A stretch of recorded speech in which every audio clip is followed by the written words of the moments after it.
Hello and welcome. I am Scrapperlock and this is City of Heroes. We are with Dr. Cyclone, our level 25 character, 72,000 XP, or most of level 25 to go to get to level 26 in our next set of enhancement slots.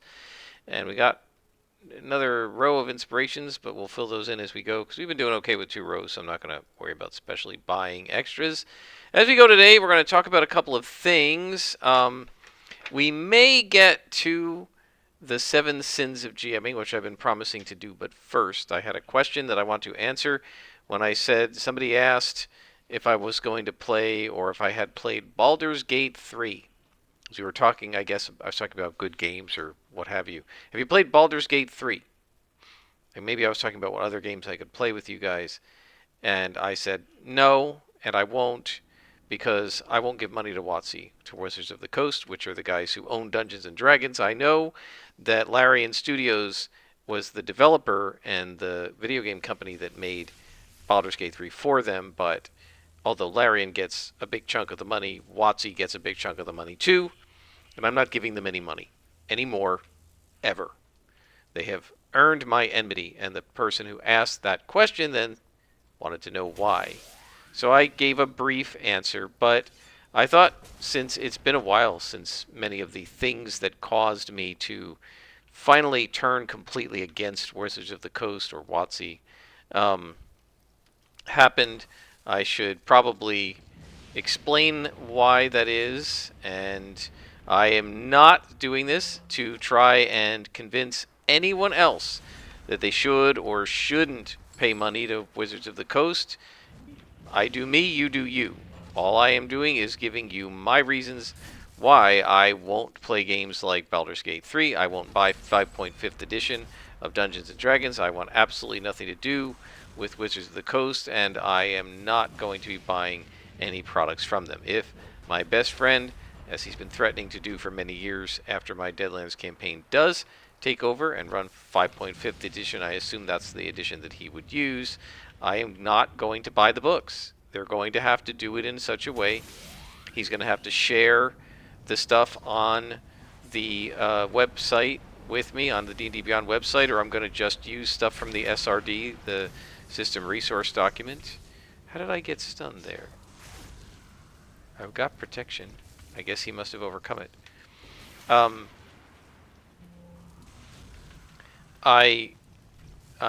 not spending a dime. I am not giving them money. I'm not subscribing to the website. Period. Exclamation point. Close document. So I'm going to talk about why that is, and then maybe we'll get to the 7 deadly sins of GMing at some point. If not, I'll get to it in a future episode. So let's talk about it. My love-hate relationship with Wizards of the Coast dates back nearly 30 years. I was an early adopter, fairly early adopter, of the Magic the Gathering card game. At the time that that game came out, Wizards of the Coast was a small company initially. It was originally, as I understand it, a group of friends at the University of Washington, where I actually did a postdoc. And these guys were playing the cards, making their own xeroxing on their own card stock. This was the story of, I can't remember, whoever it was that created the game wrote a book. I don't know if I still have it. Probably don't. A strategy book for Magic the Gathering. So when I bought the cards, I saw the book in the store and I bought it. And I read it, and it was really cool, and it had these, it was about strategy and stuff, but it had really interesting and sometimes very funny anecdotes. For instance, apparently one of the card decks was so frustrating and annoying to the players that one of the players, I think this is when they were still in college and they were making cards, they were making homemade cards, right? He basically put the cards in a blender and turned it on and turned them into confetti because he was so frustrated with whichever deck this was. And so, yeah, he talked about deck strategy and building strategy and the most vicious decks. And he gave a little bit of the history. And my understanding is that the original game was just basically made by a bunch of guys, college guys who were having fun. And they and they just, created their own cards on cardstock with Xerox machines, probably black and white initially, and came up with the rules for them. And then as they, as it progressed and more people were interested in it, they turned it into a product and they sold it. And it sold like gangbusters and became the biggest collectible card game probably of all time. I don't know if it still is. I assume it still is pretty big. Um, and so these guys aren't bosses, so I'm not going to worry too much about them. Do a little extra damage. Buff, debuff, and here we go. So I greatly enjoyed the game. I had a lot of fun playing it with my friends. Okay. I bought a starter deck, I bought some booster packs, we had some fun. We traded cards, we enjoyed the game. We continued buying booster packs, and the booster packs were, probably a little exploitative. Financially, they were. The booster packs, I can't remember the prices now, but like, let's say it was $2, $2.50 for like 8 cards, or you could get a starter deck which had 60 cards in it for like $10. Well, that means you're getting the cards for almost twice the price in the booster pack. But the booster pack had more rare cards in it, right? And so if you wanted something rare, you could get it from a starter deck, but you were more likely to get it in a booster pack, right? And so that's sort of the beginnings of their slightly predatory practices, where how much you pay per card is depending on whether you're buying the high-end product or the low-end product. Not too bad. But then they started coming out with expansion sets, not just booster packs for base Magic the Gathering, but things like Fallen Empires and Ice Age and various other themed stories. There was this whole meta story of the world of the Planeswalkers. And what I eventually realized was that these things were forcing you to buy them, in the sense that there were cards in Fallen Empires, although not too many of them, and especially in Ice Age, that were highly desirable and significantly better. I don't remember which ones they were, so you'll have to forgive me. I can't quote that. But they were significantly better than the base game cards that were available even in booster packs, right? There were several very good cards. And this kind of meant that if I didn't buy Ice Age, and you could, play non-Ice Age decks against Ice Age decks, and it works game-wise. But if you did that, you were going to lose because you didn't have the better stuff, right? It'd be like getting into PvP against somebody here when they have sets and you don't, right? Sets without sets is fine in PvE, right? But in PvP, if neither of you have sets, it's fine. But if I have if I have all sets on my character and you have none, I will probably win that PvP, no matter how good you are at actually playing the game or designing characters or whatever. And so that was my first experience with that. They also then put out a new edition, and they started banning some of the cards that I actually liked from the original sets, which they claimed they were banning for balance reasons. But as new themed packs like Ice Age came out, it was clear to me that the reason they were banning the cards from the base game was that they were trying to make sure that cards from the base game that were as powerful as the new cards weren't there, because they wanted to make you buy all these other cards, right? And so I got really frustrated with them. I realized that they were really just trying to suck me for every penny I had, right? I know every company is trying to make money, right? But some companies are making money doing stuff they actually like to do. And some companies are just basically predators or parasites. They're just trying to, you're the host, they're the parasite, and they're just going to bleed you dry. And when you're dead, they go on to the next host, right? So, for example, I just subscribed to Flying Pig Games. So if you see that on my subscription list, sometimes you can see what other people are subscribed to when you're subscribed to them. Flying Pig Games is a board game creator They largely specialize in strategy games, and they are the publisher of Old School Tactical, which I've got the first volume of, and I'm at the time of this recording in late April, I've got about a week and a half to decide whether I want to go in on their very expensive Kickstarter for volumes 2 and 3. Volume 4 is still available on their website. Seems like volume 5 may come available soon. They said the shipping container arrived in Jacksonville, Florida, which is where their distributor is based. Um, this is a small company. Like, this woman and her father seem to own it, because she was talking about they need help at a convention because they've got this new game, or they've got a game they're trying to run, like, let people demo. And she said, we need people, if they know how to play this game, to come in and run it for us, because it's just going to be me and my dad at the booth. Right? So these are people who are, it's a family operation. It's not just the two of them, right? They have designers and artists and stuff. But this is a family operation that they love what they're doing. And they enjoy making this product. Yes, they want to stay in business and they want to make a profit. But much the way City of Heroes was developed, right? Cryptic Studios, when they built this game and ran it and sold it at first, they were just trying to make enough money to keep themselves in business and pay their employees so they could keep making the game. They weren't trying to get rich. They were just trying to make a game and make a living doing it, right?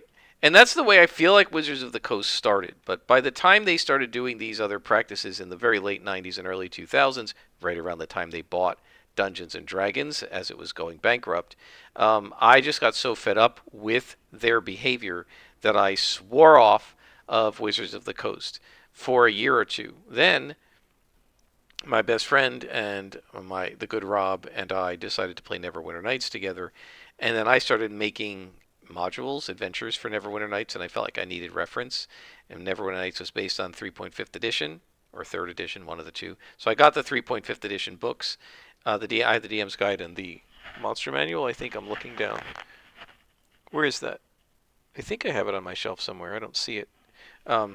Maybe I put it in the other room because I never use it. But I bit the bullet and bought those two books. I didn't buy anything else from Wizards of the Coast back then.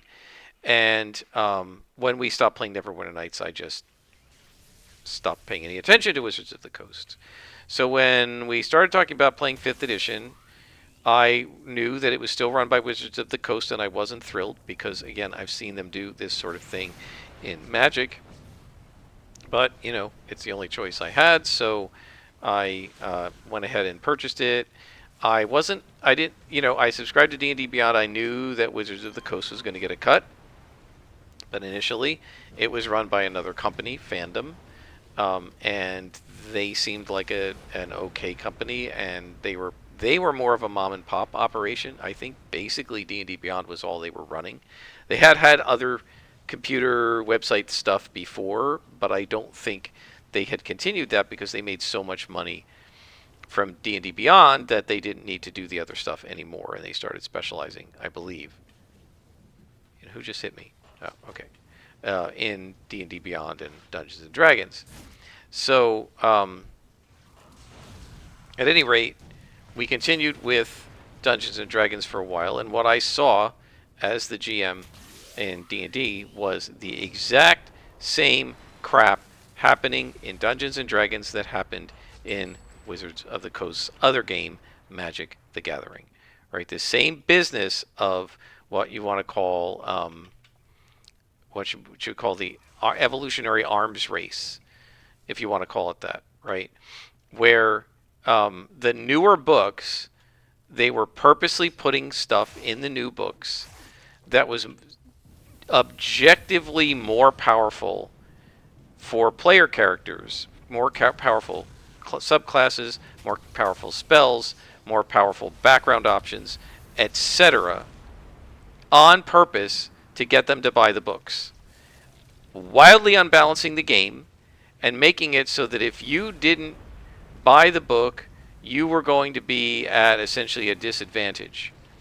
It was so bad that people talked about how you could not run the Tyranny of Dragons books, which is the books where you're going up against Tiamat and stuff. They're the first two adventure books to come out, and you couldn't run them toward the end of 5th edition's life cycle at all because the players would just wipe everything, because the initial adventure there was two books, and I don't remember the name of the books. You have to forgive me. Someone can fill it in the comment section. But the initial adventures were written when all you had was the original player's handbook from 5th edition, and that had much less powerful player character options than what's available at the end with the Sword Coast Adventurers Guide coming out, and with various other adventure books coming out, or campaign books like Wild Beyond the Witchlight, that added the astral thing that has ended up with like astral elves and stuff.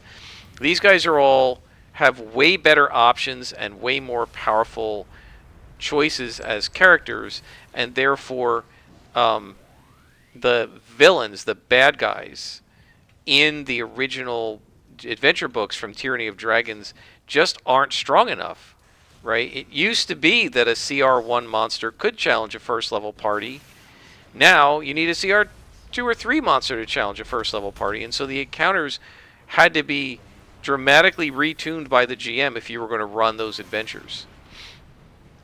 So the adventures started essentially having almost like an expiration date because they were making objectively more powerful options in the newer books.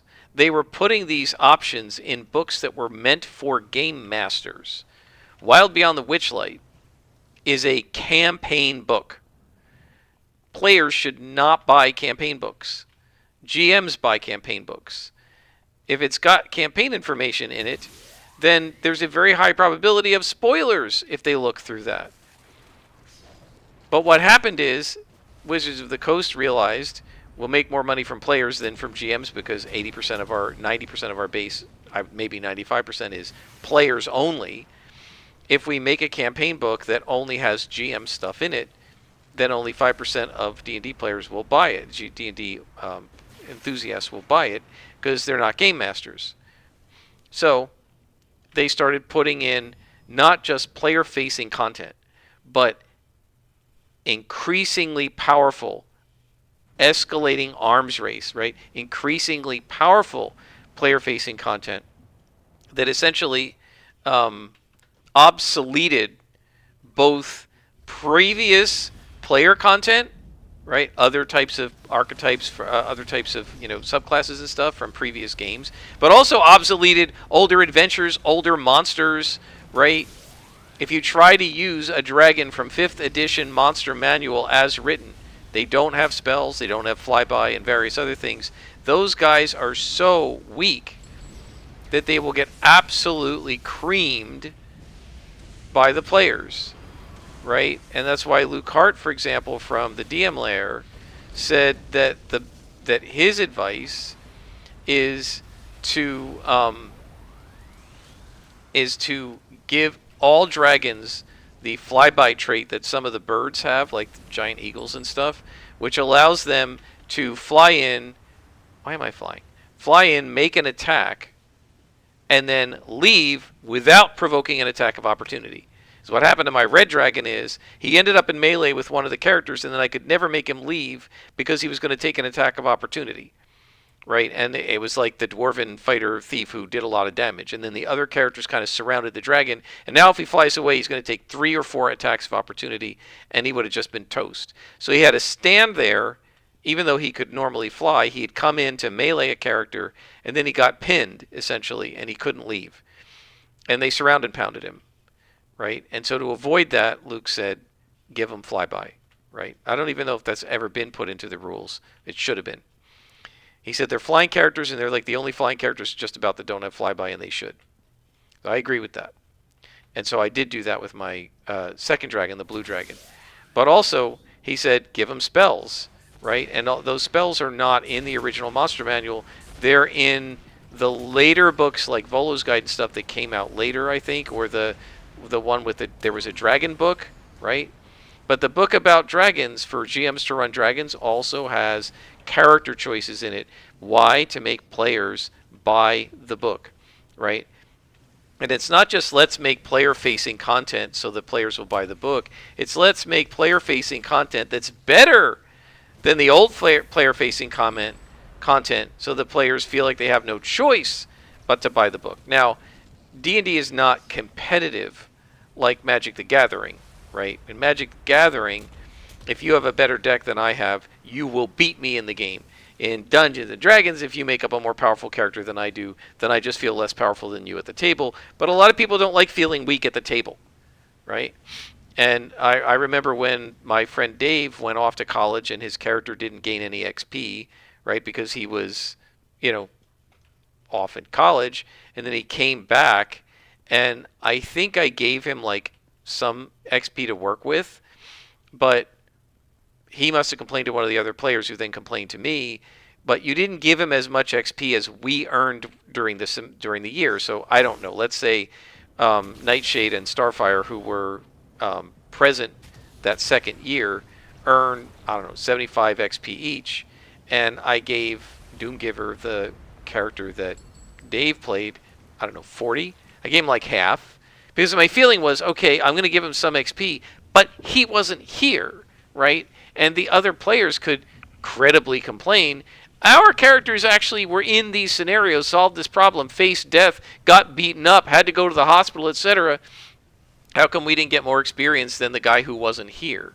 I could have got more XP by going away and not playing, by not showing up, right? So I gave him half, and I guess he didn't like it because he felt like his character was the weakest because those guys had all earned extra XP, and then the other players, the good Rob and my best friend, they were playing characters from an old campaign that we had played in high school, and their characters were even more powerful than any of the other player characters because we hadn't had the same campaign restrictions, and I just let them come in and play those characters.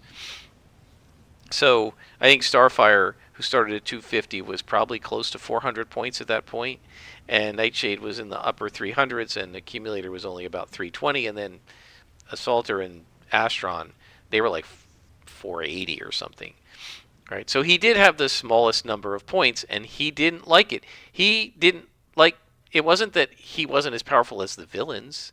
He didn't like it that he felt like his character was the weakest character of all. What am I missing here? Of all the player characters, right? So players don't like that. So when Wizards of the Coast creates these supplements and additional books that have more powerful options for the players, they know the players will buy them because they're going to want to have more powerful characters, right? And so they're not making these more powerful options for game balance reasons. They're not making these more powerful options because they make any in-character sense. They're explicitly, specifically, and purposely making more powerful options to sell books. Now, is it Wizards of the Coast's job to sell books? Yeah, sure. But surely they can find a way to make the content that doesn't unbalance the game just to sell and make a profit, right? As you guys know, I'm starting to get re-involved in the hobby of wargaming, and I don't do miniatures war games. What did I miss? I don't do miniature wargaming, but I've been paying some attention to it, partly because I'm trying to come up with a way to do what they call a campaign game where you link scenarios and casualties taken in one scenario will carry over to the next, and then there's reinforcement, and I'm not sure how I want to do it. But miniatures gamers seem to do this more than the board gamers. And we missed something over here. Miniatures gamers seem to do this more than the war gamers and the board war gamers. And so, wow, look at all this. This is insane. I guess they're going to be taking some AoE damage here. The more guys there are in the area, the more that are going to take the damage. So I've been paying some attention to the miniatures, right? And they put out new sets all the time, and they want to sell these sets. But they're balanced, right? The one game, it's called Flames of War, and I don't know exactly how the points work, but basically, when you're fighting, you can, if it's me against you, at least by default, I mean, you can do whatever you want, right, as players, but the default is that each side can get only like 100 points, right? And 100 points worth of soldiers. and troops and stuff. And that's to keep it balanced. And whether you're using tanks and I'm using infantry, or you're using air support and I'm using off-map artillery or whatever, the points balance. You also have to have a valid military formation. That is, you have to have your troops arranged the way they arranged them in World War II, sort of roughly. And that's the end of this story arc. And we got Lannister. So is Christine going to give us... she's doing that one. We're not doing that. Let's try Lannister. So they need you to buy stuff. It's collectible stuff, etc. They put out new rule books. They just put out a book called Blitzkrieg that's about the early 1940s. Later in the year, they're doing Operation Barbarossa. Next year, they're doing the North African campaign. I can't remember what the name of that is. So they're putting out stuff, but they're not unbalancing the game while they do it. They're not purposely saying, we're going to give the German players this unbeatable tank that's only in this box to force everybody to buy that box. They don't do that. They sell, as far as I can tell, the individual types of units separately in 1-packs or 2-packs. And then they have sets where you can buy like an entire Panzer Grenadier platoon or whatever. Right? And the sets are not based on power. They're based on what belongs in the platoon based on World War II. Right? And so one of the things that I don't like about Wizards of the Coast is that they weren't putting stuff into the books that made sense. They were putting stuff into the books that was more powerful so that players would buy the book. Right? Sometimes it was just one spell that was going to be this uber spell, and now literally every single player buys that book because they want that spell. And to make matters worse, as things went on and Wizards of the Coast bought D&D Beyond, they took away the ability to make a la carte purposes. This is another reason I got mad at them, right? Even though I wasn't buying stuff by them at that point because I don't like them doing this. They didn't want to make Silvery Barbs, which is this overpowered low-level spell, available for individual purchase to use on the D&D Beyond website, because then people would pay 99 cents or $1.99 or whatever for that spell and not buy the whole book, because that's the reason people were buying the book. Right? At the table, if you want the spell, you got to have that book. Now, if it's just that spell, your DM can buy the book, right? And just let you read that part of his book. They don't want that either. They want you to have to buy that whole book just to get that spell, right? And that is what I don't like. And they do that kind of stuff all the time at Wizards of the Coast, and I find it rather infuriating. This is a resistance, so we can make this be level 26. There we go. All right, let's talk to Lannister. So that's another thing that made me very aggravated and made me stop buying stuff from Wizards of the Coast. So I basically stopped and I stepped back from Dungeons and Dragons, I was getting ready to, I think, step back from Dungeons and Dragons. But then the OGL scandal happened. The OGL is the Open Gaming License. So in the 90s, when Wizards of the Coast purchased Dungeons and Dragons, the one guy, I can't remember his name, who was a great designer, he convinced them to create the Open Game License to allow players and DMs to make their own stuff and even sell it as long as they didn't copy too much text out of the game. And they put the system resource document online, the SRD, and anybody was allowed to use that stuff. 7 people to rescue. Okay, this is going to be a long... I don't know if we're going to be able to finish this one because I only have about 20 minutes and I got to make dinner. So what Wizards of the Coast did was there were all these companies that came into existence, and they owed their success to the fact that they had access to the SRD and the Open Game License. Oh, you had Shadow Dark being made, Pathfinder used the Open Game License, Matt Colville stuff used the Open Game License, like Strongholds and Followers and Kingdoms and Warlords, or whatever it's called. The other games used Open Gaming License. Cobalt Press made stuff using the Open Gaming License. Heck, I think I'd have to check, but I think even Pathfinder for Savage Worlds, which is based on Pathfinder 1E, used the Open Game License. And Wizards of the Coast came along, and they said, we're retiring the Open Game License. No more OGL. You can't use it with the new 5.5. They didn't call it that, but you can't use it with the new edition. No more Open Game License. We're turning it off. Now, a lot of other stuff happened. They made a variety of mistakes with this, and it was a PR nightmare. And if you want, you can look up videos from a couple of years ago on the OGL scandal. And it was a scandal because when they put the OGL out there, they promised, Wizards of the Coast promised the community that they would never get rid of it. And then they got rid of it, right? And it was a transparently blatant attempt for them to monetize everything that other people were doing based on the OGL. So in the initial draft of the OGL, they said if you're just a little person, just making your own stuff, you don't have to do anything. But that if you made, I can't remember, it was over like $75,000 from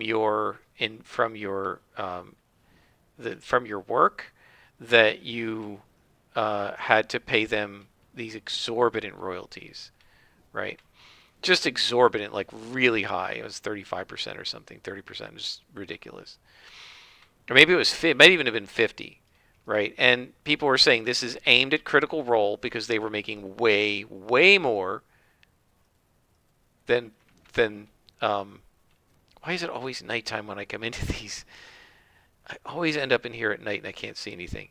They were making way more than $75,000 a year, or whatever the total was. It was aimed at Pathfinder because they were making probably more. Anybody who was actually making real money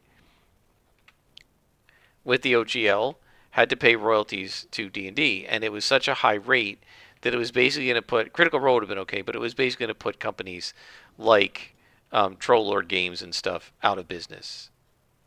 And that's literally what they were trying to do. They were trying to destroy the competition because they wanted to monetize D&D. I mean, Cynthia Williams, who was the CEO at the time, said D&D is under monetized and we have to find a way to monetize it better. And that was one of the things they were trying to do.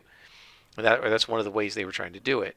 So they wanted to make money from this. And then the other thing they were trying to do was stop the other VTTs because they wanted to make one D&D, right? And they didn't want anybody else to make a VTT. They wanted a walled garden. They wanted everybody to have to go to them for all of their, not just D&D, but all fantasy role-playing needs. Heck, I think even games like Starfinder, which is science fiction, but uses the sort of third edition system, was an OGL game. Don't quote me on that, but I suspect it was.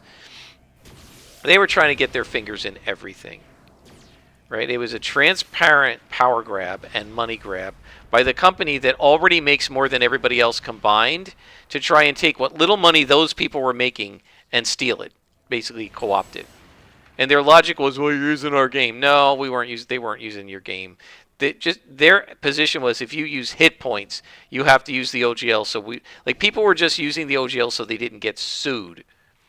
Not that using hit points should get you sued, and not that you're gonna, if there's any justice, that you would lose the lawsuit, right? But even City of Heroes, I don't think they use the OGL, but like they could be challenged. You have levels, you have experience points, you have health, right? Maybe Wizards of the Coast loses the lawsuit, but here's the problem: they're the gorilla, they're the 800-pound gorilla, and they know that they have the deep pockets to make the lawsuit, and you can't afford to fight it. And nobody wants it. Nobody can afford to fight it, right? And you think about, are these guys? Oh man. Okay, these guys aren't. I don't think they're volunteers because they have names. Like, this could be a bug. If these guys have two enemies that haven't spawned, we can't finish the mission. You can try logging, going out and coming back in, but usually you have to restart, which I'm not going to do. So yeah, so these guys, they were trying to take what little money people were making as these little companies and suffocate them so that they didn't have any competitors. They want to be not just the 800-pound gorilla, but the only gorilla in the room, right? And so, yeah, it's honestly flat up, straight out bullying. And as soon as they did that, I was like, not only am I not going to buy anything else from Wizards of the Coast, but I will never, ever, ever buy anything from anyone associated with them. I am done forever. And I should have been done way back during the Magic days because they showed their true colors during the Magic days and their colors haven't changed. Right? The old saw about the leopard can't change his spots. Yeah, they didn't change their spots. They just did it worse. They tried to fix it multiple times, including saying, oh, all right, we'll get rid of this thing about the companies, but if you can have it on a VTT as long as there are no what they called video game-like animations. Why? Well, because they were going to do video game-like animations in one D&D. They turned it into one like arcade game, right? And they don't do anything well, and they were afraid that the other games were going to be done better than theirs. We can't have that. We're a billion-dollar company, and some little guy in his basement shouldn't be able to program something better than we do. And what they were really afraid of was Foundry. Foundry, which was done by a couple of guys in their basement, essentially. Right? It was a small group of enthusiasts who originally created Foundry. And, oh, there's the boss. We'll fight him.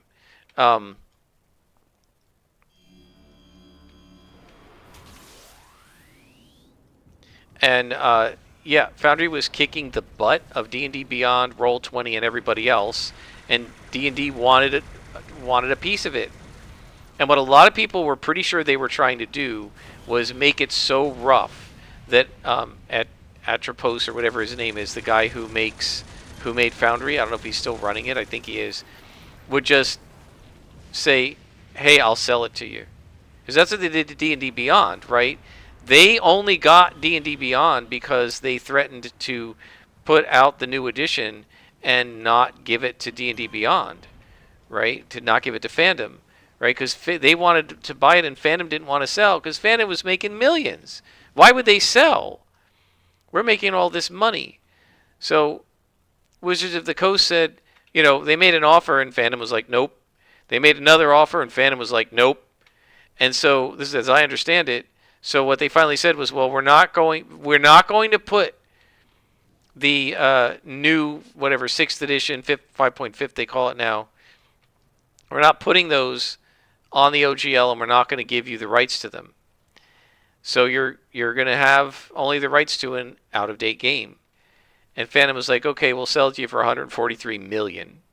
And Wizards of the Coast accepted it because they thought it was going to be a cash cow. Now, I don't know if it has been or not. But that's another type of behavior that I find entirely unacceptable. They pressured Fandom, and and what Fandom said was, okay, well, 143 million, we can give everybody a nice severance package, everybody gets some money, and we can all go off and I guess do something else. But just this kind of like nasty practice, it's like dog eat dog, cutthroat business behavior that they engage in, I'm not giving them money. But it gets worse, guys, because the worst was yet to happen. Back to Magic the Gathering, and some of you know this story. I told this in a Power Wash Simulator playthrough, so maybe you haven't seen it if you're only watching City of Heroes or if you're not watching Power Wash Simulator. But yeah, so what Wizards of the Coast did, so there was this guy who was an enthusiast. This is enthusiasts, guys. It's just an enthusiast. A guy who loves your damn game. You should be all over this guy and giving him all kinds of free stuff. Well, they did a little of that, right? But he was used to getting some promo material. So there was a new set of packs coming out, Magic the Gathering, new set of cards. And they were, they keep them secret until they sell them. And I think some stuff they don't want to release because they want you to have to buy it to find out what's in it, right? And so somehow or other, this guy, as part of the promo they sent him, they gave him the new deck that wasn't ready for release yet. And he got all excited.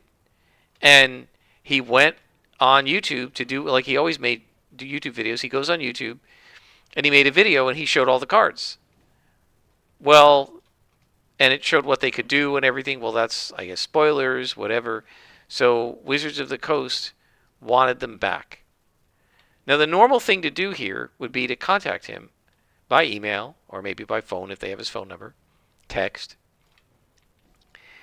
Dear Joe, we understand that you are super excited about this deck of cards, but we actually sent it to you by mistake, and we weren't ready to release it yet. Could you please depublish your YouTube video and send us back the cards? And we'll send you a self-addressed stamp box.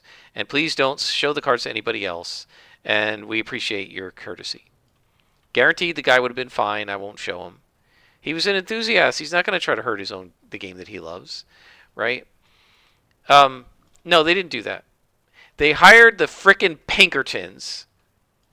A couple of thugs showed up at this guy's house, threatened him, threatened his wife, terrified the crap out of them, threatened to call the police and bring him to jail for stolen property and all this, right? Sue him, etc.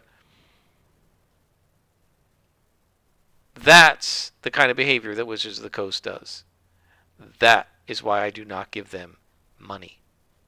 I am not. Somebody said a long time ago on a channel I won't name because he's a controversial figure, don't give money to people who hate you.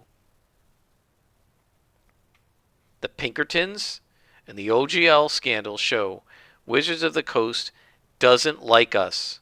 In fact, they disdain us. Somebody who worked at the company and left said, under anonymity, but I believe it, to Wizards of the Coast, all of their fans are just wallets. And what they're trying to do is get as much money out of our wallets as they can. And I'll add, before they piss us off and we stop giving them money. Right? Once they've drained me dry, they don't care if I'm mad. So I'm done. My money goes to companies like Flying Pig Games and other companies like that that show appreciation to me. Compass Games, GMT Games, these are board war games. Pinnacle, which makes the Savage Worlds games. Okay. Free League, which makes Forbidden Lands and various other really awesome games. Kevin Crawford, who makes Stars and Worlds Without Number. I'm glancing at my shelf here to see, right? These Kelsey Dion with Shadow Dark, right? These are people who appreciate their fans. They don't hate you. They're trying to make a good game to make a good game. They're hoping you'll buy it because it's good. They're trying to make something so good you want to buy it, rather than making something so unbalanced that you feel like you have to buy it in order to compete. So I no longer give money to people. If I know they hate me, I won't give money to people who hate me. Now, sometimes you have no choice. I know Amazon hates me, and sometimes I got to give them some money, although I try not to order stuff from them. I just, here's another example, Google. Hate them because they hate me, and they hate you, and they don't respect you or anybody else. I can't stand Google as a company. Now, years and years ago, I got really interested in tracking steps, and I got a Fitbit. And since then, I've had a couple of Fitbits. And Fitbit was its own company. Well, Google bought them. Okay? And you can Google this, or DuckDuckGo it if you don't want to Google things. Yeah, there's all kinds of complaints about Fitbits ever since Google took them over. My theory is, and I don't know if I haven't really looked into it that much. My theory is they're trying to purposely planned obsolescence all the Fitbit stuff, because what they really want to do is move everybody over to Google Watch, right? The Fitbit app is demonstrably bad. Half the time it can't connect to the dang watch. The Fitbit itself has been so annoying pretty much ever since Google took over the actual watch itself. I don't know if it's just because it's old now, or because it's several years old, or what, but like sometimes when I sync it, I learned not to sync it at night when I have a lot of steps on it. So like right now I have what? This is the last day I'm going to use this Fitbit. 6,661 steps. And if I sync it to my Fitbit app on my phone, there's a chance, like a 5% chance, it's going to go down to 0. So there were a couple of times when I had a lot of steps and I lost quote unquote credit for it. Now, it's just steps. I'm just keeping track. But yeah, I want to know how many steps I walked. I'm doing these, by the way, a company that doesn't seem to hate me, Conqueror challenges. And I'm walking the path of Bilbo Baggins from The Hobbit, and I'm just at the end of the Misty Mountains. And I need 12 more miles. I don't want to get this thing reset because it's going to be another day before I leave the Misty Mountains. Now, I mean, it's just a hobby, right? But come on. So it's been an awful product, and it seems like it's just only getting worse. There are lots of complaints about it ever since Google took over, and I don't like Google anyway. And I don't really want Google knowing. I waited to the last second because they announced like a year before they were getting rid of Fitbit itself, and it was coming in under Google Health or whatever. Migrate now, migrate now. I waited the entire time until they said you have no choice, you have to migrate. Because I don't want Google knowing my heart rate. They already spy on me enough. Okay? Hate them. Not giving them any more money. So this Fitbit has been malfunctioning the last couple of days. We're gonna have to cancel this mission because I don't know where this guy is. We'll look around a little bit more, but in where the usual places. But I don't know where this guy is. So, yeah, I was teaching class at 12 noon, and it said I had 12,000 something steps. I'm like 12,000. I never get 12,000. I usually can get 9 or 10. But I never get 12. And I'm not going to have 12 by noon. And I'm not going to have 12 at noon on a day when I spent a lot of time sitting at my desk making up an exam.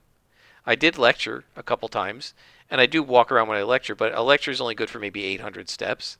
There's no way I have 12,000 for the day. I should be at like 4. By that night, I was at a meeting at my church. And it was at 16,000 steps. Like, guys, even walking around Disney World, I never got 16,000 steps. That would be a record for me, and I certainly didn't walk that much. I was sitting most of the day. If I'm lucky, I had 8,000 steps. So I'm like, okay, something's wrong. I plugged it in. I had just plugged it in. I plugged it in. It said the battery's down to 19,000, or to 19%.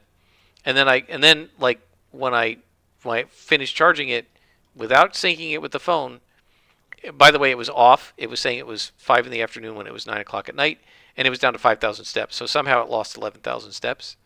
I'm done with this. So one of my coworkers has a Garmin. I just got it today. I ordered one and just got it today, Garmin watch.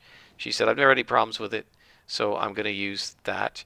But why did I go with Garmin? Because I don't know that much about Garmin, but as far as I can tell, they're not like Google, and they aren't a company that hates me.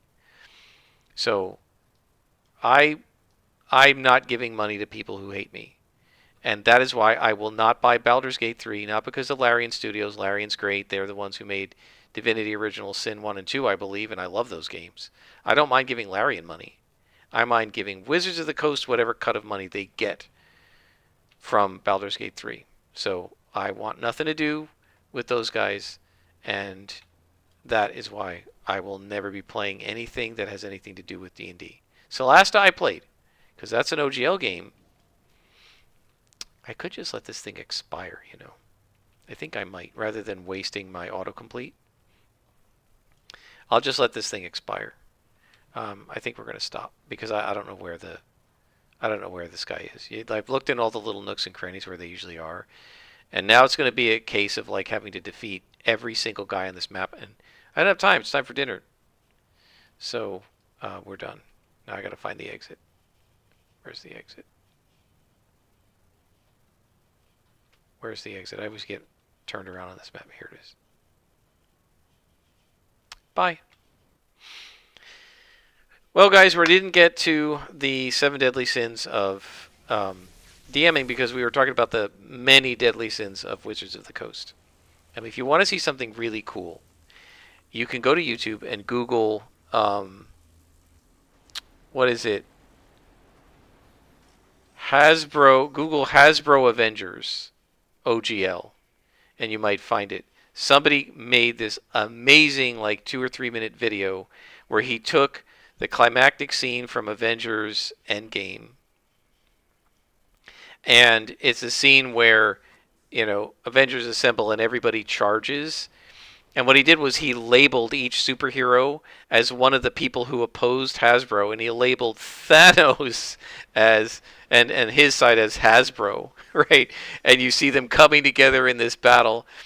And I remember saying, the memes, okay, you've lost the fight and that your company is in trouble. And they realized it, which is why they backed off and they put the SRD into the Creative Commons, which can never be revoked. Um, but there were two memes. There was that, right? When you are being equated to Thanos, who's a guy who's trying to destroy the universe, that's not a good look for your company. But there were also memes with the OGL, with Darth Vader saying to Lando from Empire Strikes Back, I'm altering the deal. Pray I don't alter it any further, because they were altering the OGL, right? And it was labeled, Hasbro or WOTC, I'm altering the deal. Pray don't alter it any further. And Lando looking like, right? Labeled RPG community, right? Or they were memeing them as the Emperor, right? So you're being memed as, or Sauron, right? So for like a month, Wizards of the Coast is being memed as Thanos, Sauron, Emperor Palpatine, and Darth Vader being evil, right? And so, yeah, that kind of thing, right? They were saying one D&D, and people were saying one D&D to rule them all, as in one ring to rule them all. You guys are Sauron, and you're treating the game like it's the one ring, right? That's the whole community came to see them as evil. Now, it looks like there was a wake-up call, and a bunch of people hit the snooze and went back to bed. I didn't. As far as I'm concerned, those guys are Palpatine, and I am not buying anything from them or their affiliates. So that's my rant on Wizards of the Coast and why I won't pay them any money. I hope you guys enjoyed, and I hope that answered that question. And until next time, I am Scrapper Lock, and this has been City of Heroes.